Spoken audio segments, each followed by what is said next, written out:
अग्रवाल के विरुद्ध थाना काशीपुर में अभी तक लगभग 6 मुकदमे पंजीकृत हैं। इसमें जो पहला मुकदमा है 152/19 जो कि पुलिस चौकी कुंडेश्वरी में घुसकर मारपीट करना, बलवा करना और सरकारी काम में बाधा पहुंचाना, इस संदर्भ में माननीय न्यायालय को चार्जशीट प्रेषित की जा चुकी है। इसी तरीके से अभी 621/22 क्राइम नंबर है, जिसमें मिसेस पुष्पा अग्रवाल ने अभियोग पंजीकृत कराया गया।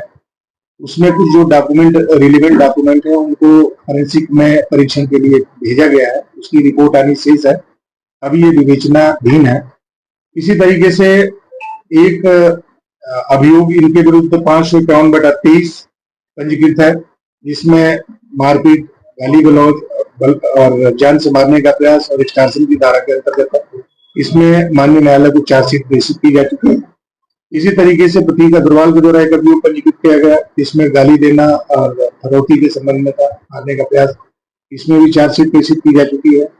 रिसेंट जो अभियोग एक जो अभी विवेचनाधीन है, इसमें एक पीड़िता के द्वारा आज से लगभग 4 माह पूर्व पुलिस थाना काशीपुर में एक एप्लीकेशन दी गई थी, जिसमें उनके द्वारा आरोप लगाए गए थे कि एक व्यक्ति के द्वारा पोल खोल नाम की एक वेबसाइट संचालित करके व्यक्तिगत रूप से उनको स्टार्ट किया जा रहा है और जो भी उनकी एक्टिविटी है उसको उठा करके रील्स के माध्यम से और मैसेंजर के माध्यम से उनको अनर्गल और गाली गलौज और इस तरह की जो लज्जा का प्रयास किया जा रहा है और उनको धमकाया भी जा रहा है। इस संदर्भ में अभियोग पंजीकृत करने के बाद हमारी टेक्निकल टीम और साइबर सेल के माध्यम से पोल खोल जो संचालित हो रही थी उसकी डिटेल निकाली गई। तो इसमें एक काशीपुर से लड़का है जो धीरज गुरुवर, उसको पकड़ने में सफलता मिली। उससे जब बातचीत हुई तो यह पता चला कि अनूप अग्रवाल और इनके जो सुपुत्र हैं उनके द्वारा इसको चलाया जा रहा था और ये इनके द्वारा स्वयं भी इस पे पोस्ट किया जा रहा था और कभी कभी धीरज गुरुवर के माध्यम से भी इनके द्वारा पोस्ट कराए जा रहे थे। इस संदर्भ में जब इनका नाम प्रकाश में आया तो उसी समय से इस वेबसाइट को बंद किया गया था, इस पेज को बंद किया गया था और इनके द्वारा एक एबीए ली गई थी। माननीय न्यायालय के समक्ष जाकर के एबीए लिया गया था अपने वैधानिक अधिकारों का प्रयोग करके। उसके बाद चूंकि उसमें शर्तें थी कि आप पुलिस के समक्ष अपना एक पर्सनल बांध देंगे और विवेचना में सहयोग करेंगे, इनसे व्यक्तिगत रूप से, इनके साथ काम करने वालों के माध्यम से और इनके परिजनों के माध्यम से विवेचना में सहयोग करने के लिए लगातार इनसे संपर्क करने का प्रयास किया गया।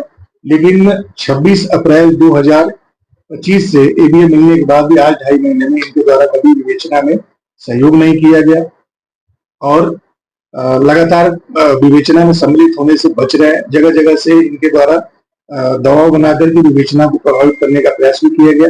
लेकिन चूंकि अभी विवेचनाधीन है तो एबीए की जो शर्तों का अनुपालन न करने के कारण पुलिस के द्वारा माननीय न्यायालय के समक्ष भी एक एप्लीकेशन दी गई है कि अभियुक्त के द्वारा विवेचना में सहयोग नहीं किया जा रहा है और अब चूंकि विवेचना का समयबद्ध निस्तारण होना है और इसमें जो प्रतिवादी हैं ये अभियुक्त है, इनका पक्ष भी जानना आवश्यक है जिससे कि विवेचना को आगे बढ़ाया जा सके। इसी के संदर्भ में हमारी पुलिस के द्वारा इनको नोटिस दी गई और इनको बुलाया गया, लेकिन अभी तक इनके द्वारा इस विवेचना में सम्मिलित नहीं हुए, न इनके द्वारा कोई सहयोग किया जाए। इसके अलावा भी कुछ प्रार्थना पत्र आए हैं जिनकी जांच की जा रही है। जांच में जिस तरीके से भी तथ्य आएंगे उसी के हिसाब से हमारे द्वारा वैधानिक कार्रवाई अमल में लाई जाएगी।